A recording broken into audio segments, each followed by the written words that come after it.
Hi there everybody and welcome to the Toon Review YouTube channel for Monday's Newcastle United news. A bit later on in the day today, however, as there has been a lot of stories going on which we will cover in this video. Now as usual, if you do enjoy the video guys, please do give it the thumbs up, and if you're new to the channel and like what you see, why not come and subscribe to this amazing community that we have on the Toon Review. It is free to do so, but also don't forget to hit that notification bell to let you know when we upload any videos such as this one, or we schedule in the live shows. Some great live shows coming up this week in the build-up to the first day of the Premier League, of course. Now, the major story covering Newcastle United this afternoon has, of course, been Marc Guehi. Newcastle United are reported to have submitted a third bid for the centre-back. Now, to me, this should get the deal done. If Palace are prepared to sell the player and Newcastle United are up around what Palace are looking for, then I think the deal gets done. And that's certainly the feeling I get from all the media reports that I've looked through this afternoon.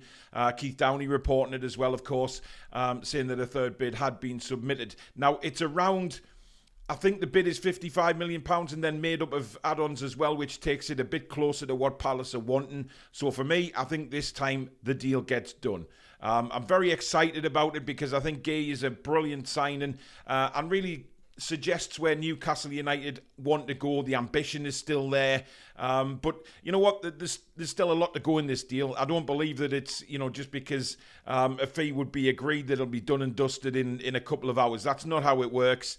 I think the player himself wants to sign for Newcastle United. Certainly all the indications are that Guehi is open to the move to try and be part of this juggernaut that Newcastle United could well be in future seasons. And he wants to win things with the club as well. So hopefully this deal gets done. But as I say, as I'm recording this now, Palace have not responded yet. They are still waiting for a response from Crystal Palace to say, yes, the deal is accepted. Go ahead and speak to the player, or no, a third bid has been rejected. But from all the reports that are coming in, it does suggest that Palace will accept this deal because it is very close to that initial £65 million that they were originally wanting. Now, a lot of people still say it's too much for Guehi. We should go here, we should go there. There is a report out this afternoon in a couple of media outlets that Chow didn't want to come. So, many people are saying, we should have gone for him. He's a cheaper option. But the reports are saying that he wasn't interested in moving to Newcastle, which is why they put all the eggs in the basket of Marc Guehi to bring him in. International experience, good Premier League experience, ready to go straight away.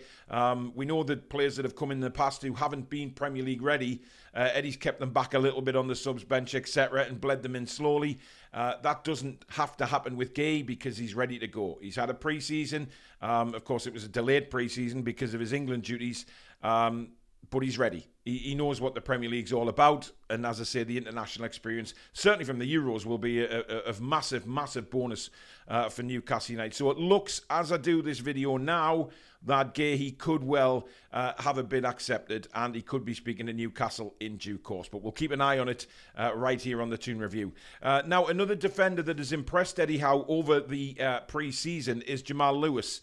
A lot of people were suggesting maybe he was fighting his way back into the reckoning to be around the squad and certainly be available for selection for Eddie Howe in this coming season. However, Eddie Howe has made a comment regarding Jamal Lewis and said that Newcastle United will treat him with the utmost respect while he's still a player here. Basically giving all the indications that he probably will leave the football club. And look, he's had loan spells. It just quite hasn't happened at Newcastle, has it, for Jamal Lewis? Eddie does say that he was a big fan of his when he seen him at Norwich, and he is a good player. But you get the feeling that he's not an Eddie Howe type of player. And certainly with the emergence of Lewis Hall now to make that left-back position his own, I think Jamal Lewis is going to find it very difficult. Of course, Matt Targett is still at the club, believe it or not. He's still there, but hasn't taken part in any pre-season, obviously, because of injury. It's probably going to be, this time, a permanent mover. He's been on a couple of loans, done reasonably well with his loans, but Eddie Howe did say that he expects him to leave the club. So Jamal Lewis isn't really in Eddie Howe's plans for the coming season. I think we all knew that, to be honest. But good luck to the lad. Wherever he goes, He's definitely got talent. It just hasn't happened for him at Newcastle United. So we'll keep an eye on that one. And I do expect a couple of bids coming in for Jamal Lewis, maybe before the end of this summer's transfer window. Now, another player who should be leaving the club is, of course, Ryan Fraser. Hasn't taken part in anything to do with Newcastle United for a long time now, after the big falling out, his second falling out with manager Eddie Howe. It was rumoured, and basically Southampton said they wanted him on loan there last season, and it looked like earlier on in the transfer window that deal was going to happen. Russell Martin, the Southampton manager, said, yes, we want him. He's been great around the club, so we will be trying to get him. It seemed to die off. I don't know whether that was the stalemate with Newcastle United and Ryan Fraser about his wages. I think Ryan Fraser wants his wages paid up by Newcastle United if he is to leave the football club, or he's going to hang around like a bad smell. However, this weekend he has been spotted at Southampton Airport. There's numerous photos online of him taking photos with Southampton fans. So is there something in that? Why is he down in Southampton? I don't know. I can't answer that. But of course, the media are putting two and two together and thinking, right, this looks like the move is going to happen for Ryan Fraser now, and Southampton are ready to offer a deal. But it's all right, Southampton offering a deal and Newcastle accepting it. If Ryan Fraser wants all these wages paid up by Newcastle United, then there's a stalemate again. So there's going to have to be an agreement between Fraser and Newcastle before there's anything happens between Fraser and Southampton. It's a pain in the arse. He's digging his heels in by the looks of things. But that's just typical of his attitude that he's shown throughout his career, really. But he's best off away from Newcastle United and away from our dressing room.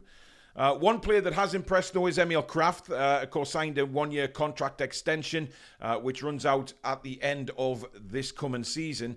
Emil Kraft has given an interview saying he wants to stay at Newcastle United.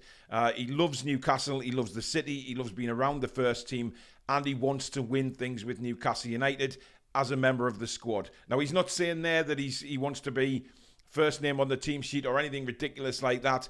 I think he knows his place in the squad. Look, last season he was needed because of all the injuries that happened to us. And remember, Emil Kraft came back from a horrendous injury himself that got inflicted on him at Tranmere in the Carabao Cup, of course. It was a horrible injury, but he's fought his way back and then was needed last season due to all the other injuries that we have, and he never let us down.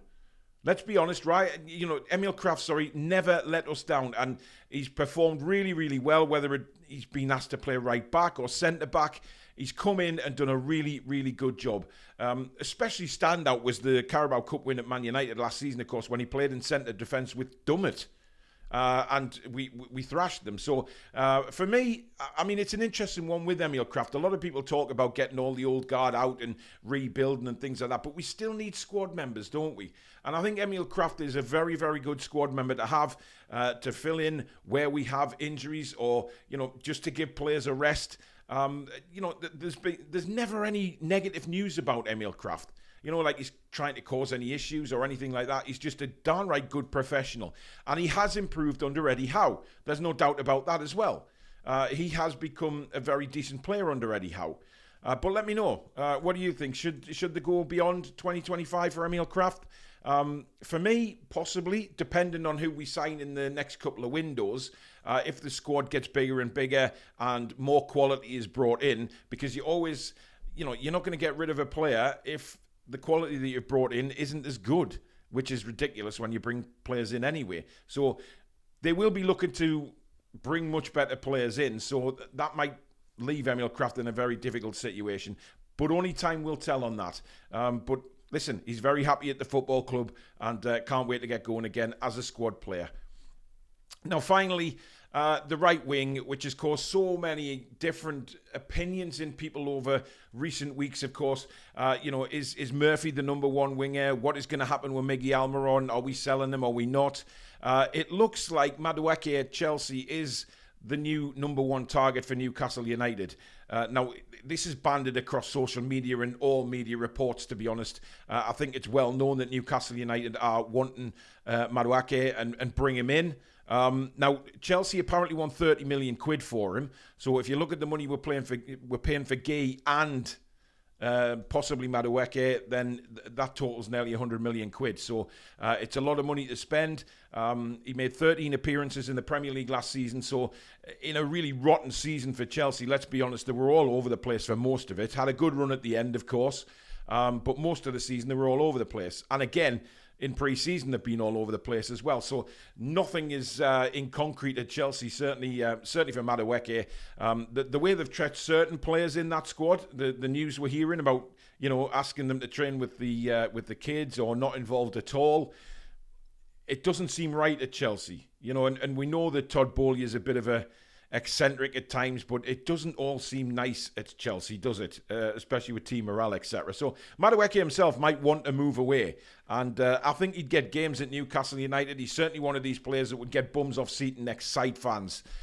So that could happen if Newcastle decide to go in. There's no bid yet, according to reports, but the interest is very much there. So that could be one that happens before the end of the window. But there you go, guys. That is the end of the news for today. As I said at the start, if you have enjoyed it, please give it the thumbs up. And of course, if you are new to the channel, come and be part of an incredible community here by hitting that subscribe button. And don't forget to hit the notification bell so you never miss an upload or a live show. Now, the live shows this week, of course, are all to do with the build-up to the Premier League kickoff at the weekend. Tomorrow night at 7 o'clock, we've got the Newcastle United season preview. So we'll take a look at the squad as it is right now and see what the plans are, or talk about what the plans could be for Eddie Howe moving into the season, where we think we're going to finish, what we're going to do in cup runs and things like that. Is this the season that we finally get some silverware to St James's Park? We'll talk about it all tomorrow night in the season preview. Wednesday night, we've got our Premier League predictions, so you can join in with that as well, because obviously, we'll go from 20 to 1 and let you know where we think everybody's going to finish this season in the Premier League. Thursday night, we've got the match preview, our first Premier League match preview of the new season. Of course, taking on Southampton at St James's Park. And TTR Friday is back this Friday. So we're going to start the weekend with a good laugh. Billy will have his stories to tell, no doubt. Shamed by Stato will be back, and I'm sure Lady Sam will have a wine or two about something. And we'll also have, you guys on as well, because it is sort of a fan forum when we get you on halfway through the show. And you can let us know live on the show what you think is going to happen in the coming season. So a lot to look forward to. Then, of course, Match Day Live on Saturday with Billy and Stato. And then, of course, the match review will be Sunday night. So we are busy as hell on the Toon Review. So please do show us your support by hitting that like button and, of course, becoming a subscriber if you like what you see. But thank you very much for watching. We'll see you back live tomorrow night, 7 o'clock for the Newcastle season preview. Until then, take care.